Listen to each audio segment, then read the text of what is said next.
राधे राधे। आप सभी को मेरे यूट्यूब चैनल में आपका स्वागत है। आज मैं आपको इनर वाली पैंट की कटिंग और स्टिचिंग बताऊंगी। देखिए हम लाइनिंग वाली पैंट कैसे बनाते हैं। तो सबसे पहले हम ये जो लाइनिंग ली है हमने इस पे इसकी कटिंग करेंगे। तो ये हमने फ्रंट पार्ट पहले काट रहे, फिर हम बैक साइड काटेंगे। तो जितनी भी हमें लंबाई चाहिए, हमारी जैसे हमें पैंट की लंबाई चाहिए 37, तो उसमें से हम 1.5 इंच माइनस कर देंगे। वो हम इसलिए करते हैं कि 1.5 इंच हम ऊपर बेल्ट के लिए लगाते हैं, बट हम इसमें फिर 1.5 इंच एक्स्ट्रा फिर लेते हैं कि हम वो जो नीचे पैर फोल्ड करते हैं उसके लिए। तो हमें टोटल जो लंबाई लेनी है वो अपनी जितनी भी है हमारी उतनी ही लेनी है। अब हमें क्या करना है, सबसे पहले जो खुली हुई साइड है, मेरी साइड है, बंद उस तरफ है। इसमें खुली बंद का कोई दिक्कत नहीं होती क्योंकि दोनों साइड से कटिंग होती है। तो जो हम ये किनारी है इस सिलाई से काट लेते हैं। अब हमें क्या करना है, जितनी भी हमारी हिप गोलाई होती है उसका हमें 4th हिस्सा लेना होता है। जिसकी जितनी भी हिप गोलाई हो, जिस साइज़ की मैं काट रही हूँ वो है 44 साइज़। तो 44 साइज़ के हिसाब से हो गई 11 और 1 इंच इसमें प्लस करेंगे। अगर किसी का मान लो 40 है तो 10 करो, 1 इंच प्लस करो, 11 कर दो। फिर आसन का निशान जो हम लगाते हैं वो भी हम सेम इसी तरीके से लगाते हैं कि जो हमारी हिप गोलाई है वो प्लस उसमें 1.5 इंच हम एक्स्ट्रा लेते हैं। ये लाइन हम सीधी कर देंगे। देखिए हमारी जो ऊपर की और ये हमारी बराबर पाएगी सारी लाइनें, ये बॉक्स टाइप हो जाता है। अब जो हैवी साइज़ होता है उसमें क्या होता है, हम 2.5 इंच एक्स्ट्रा लेते हैं। और जो हमारा नॉर्मल साइज़ होता है उसमें हम क्या करते हैं, 2 इंच एक्स्ट्रा लेते हैं। तो 40 से जितना भी मतलब 40 से जितना भी अबाव होता है वो हमारा हैवी में ही काउंट होता है। तो 40 तक आप 2 इंच ले, उसके बाद आप जितना भी ले 2.5 ले। अब हमें क्या करना है, ये हमारी जितनी भी लेंथ है, जो हम थाई का निशान निकालते हैं वो हम किस बेसिस पे निकालते हैं, जितनी भी हमारी लंबाई होती है उसको हमें आधा करना होता है। तो ये हमारी जितनी भी लंबाई थी तो हमने उसका आधा कर लिया। तो ये हमारा थाई का निशान आ गया।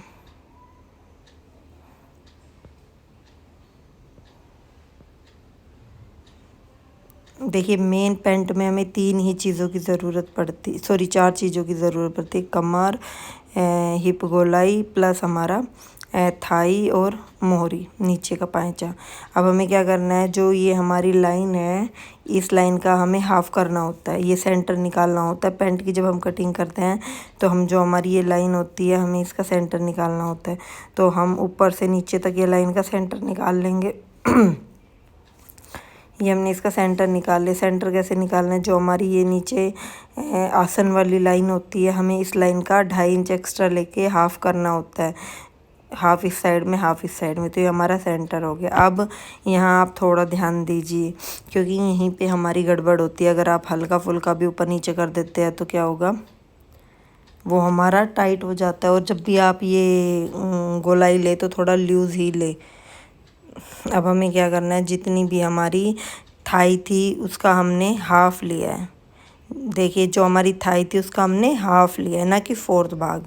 ऊपर हम इन सब का 4th लेते हैं, बट हमारी जो ये थाई होती है इसका हम हाफ़ लेते हैं। ये हमने अपनी थाई का हाफ़ ले लिया है। हाफ़ कैसे, जैसे हमारी 6 है तो ये लाइन से 6 इंच हम उधर 12 है तो 6 इंच उधर लगाएंगे, 6 इंच इधर लगाएंगे। 10 है तो 5 इंच लाइन के इधर लगाएंगे, 5 इस लाइन के इधर लगाएंगे। ऐसे ही सेम हमने मोरी पे करना है। जैसे किसी को 12 रखनी है तो 6 उस तरफ 6 इस तरफ, किसी को 8 रखनी है 4 इस तरफ 4 उस तरफ। मतलब ये जो हम बीच की लाइन होती है ये बीच की लाइन के उधर लगाना है।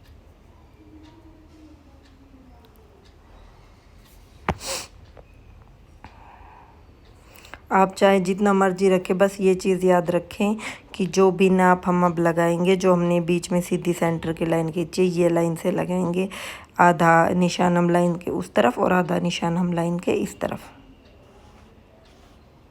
तो जैसे हम अपनी मोरी 8 इंच रखेंगे तो 4 हम इस तरफ 4 हम इस तरफ। अब आपके पास कर्व वाला स्केल सभी के पास होता है। इससे क्या होता है कि शेप देने में बड़ी आसानी रहती है। तो पेंट वगैरह पे जब हम शेप देते हैं तो हम इसी स्केल से देते हैं। तो हम ये निशान से, मोरी के निशान से हम पहले थाई का निशान मिला देंगे, फिर हम ये थाई के निशान से आसन वाला निशान मिला देंगे। सेम ऐसे ही हमें दूसरी साइड भी निशान को मिला देना है।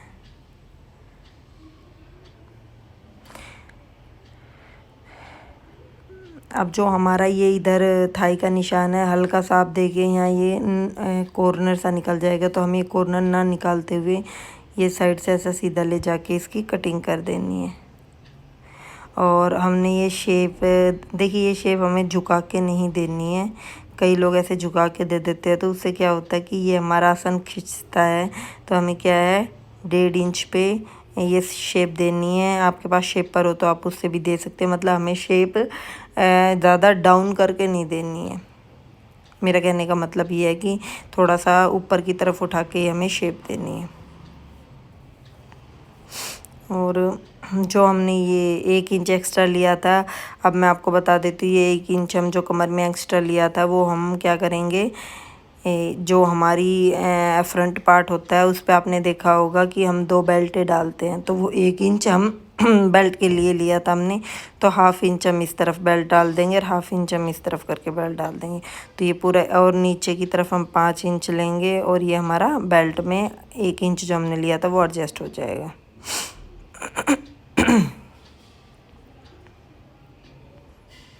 और हम हल्का सा इसको 1/2 इंच डाउन भी करेंगे। इससे क्या होता है, फ्रंट की कटिंग, मतलब फ्रंट की जो फिटिंग आती है वो बहुत ही अच्छी आती है।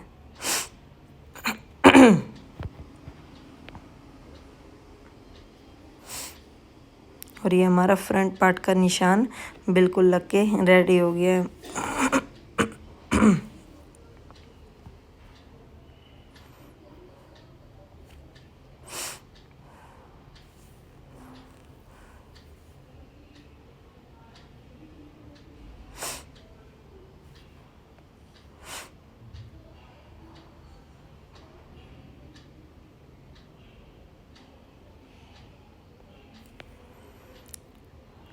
अब हम इसकी कटिंग कर देंगे।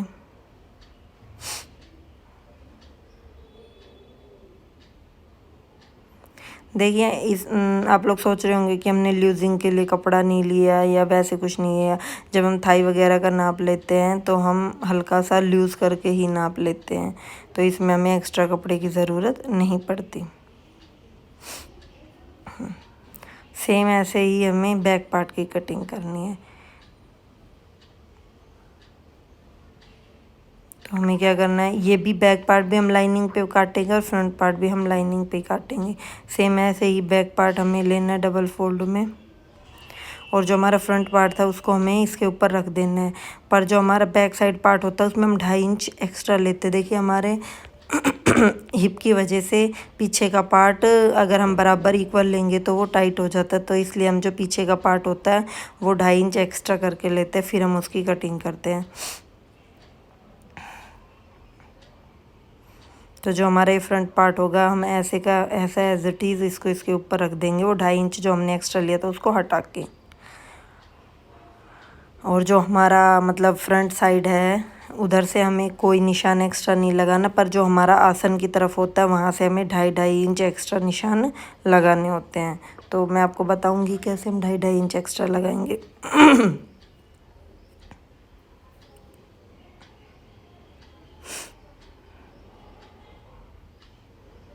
पहले तो जो हमने आसन की गोलाई का निशान लिया था, देखिए इस निशान को हम सीधा कर लेते हैं।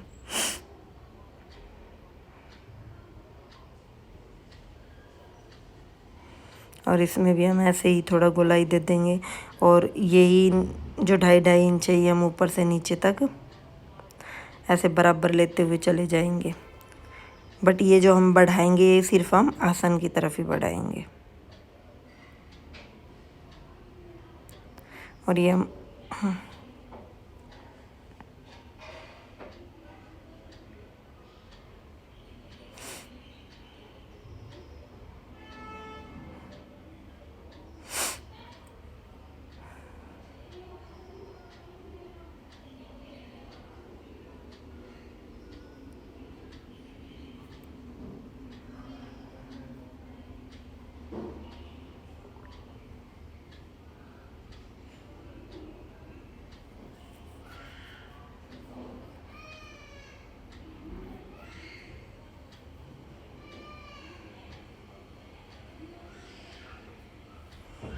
और जो अब हमें बैक पार्ट की कटिंग करनी है वो हमें क्या करनी है, देखिए जो हमारा यहाँ से है, यहाँ से हमारा बराबर रहेगा और बस हमें ऐसे इंची टेप की मदद से वो हल्का सा तिरछा लाइन कॉर्नर तक मिला देनी और उसकी कटिंग कर देनी। वो हमारा बैक साइड हो जाएगा, फ्रंट साइड हो जाएगा।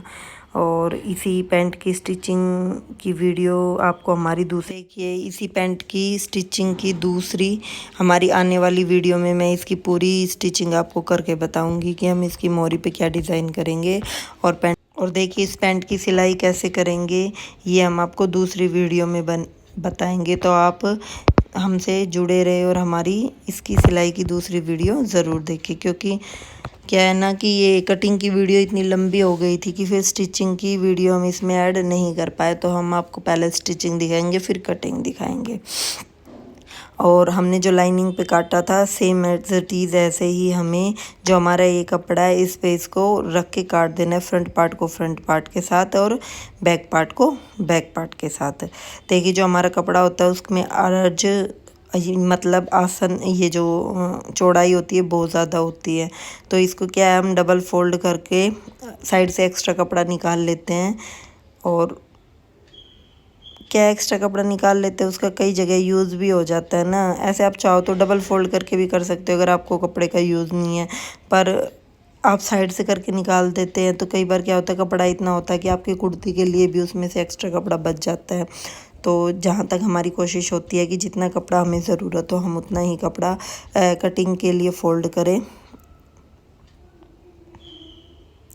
तो ये हमने फ्रंट पार्ट रख लिया है, फ्रंट पार्ट को रख के काट लिया है।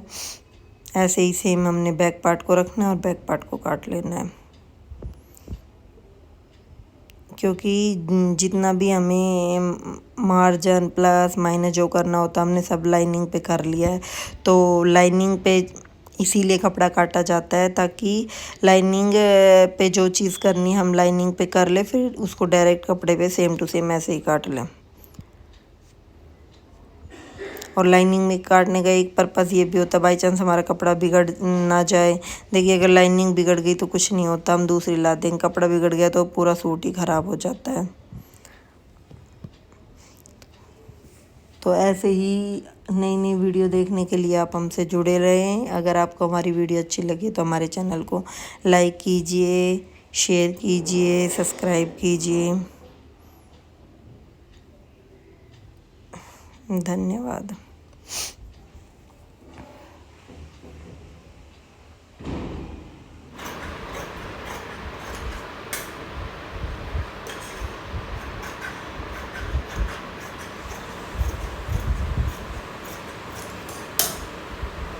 देखिए हमने बैक और फ्रंट हिस्से की कटिंग कर ली। अगर आपको हमारी वीडियो अच्छी लगे तो हमारे चैनल को सब्सक्राइब करें और इसकी स्टिचिंग की फुल वीडियो आपको हमारी नेक्स्ट वीडियो